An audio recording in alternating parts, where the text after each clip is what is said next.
नागपूर जिल्ह्यातील खापरखेडा पोलीस ठाण्याच्या हद्दीतील वल्ली पोलीस चौकी परिसरातील वेकोलीच्या शासकीय रेती साठ्यातून अवैधरित्या रेतीची चोरी करणाऱ्यांवर खापरखेडा पोलिसांनी मोठी कारवाई केली आहे।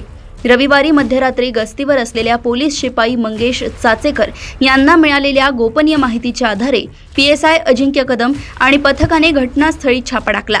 यावेळी 4 ब्रास रेतीने भरलेला ट्रक आणि रेती उत्खननासाठी वापरली जाणारी JCB मशीन जप्त करण्यात आली।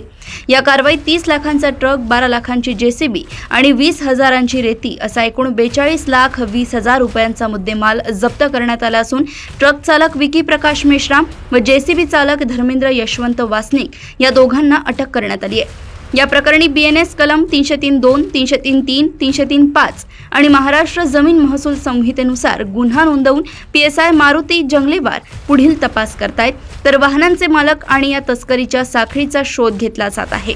खापरखेडा येथून वैभव काकडे यांची रिपोर्ट।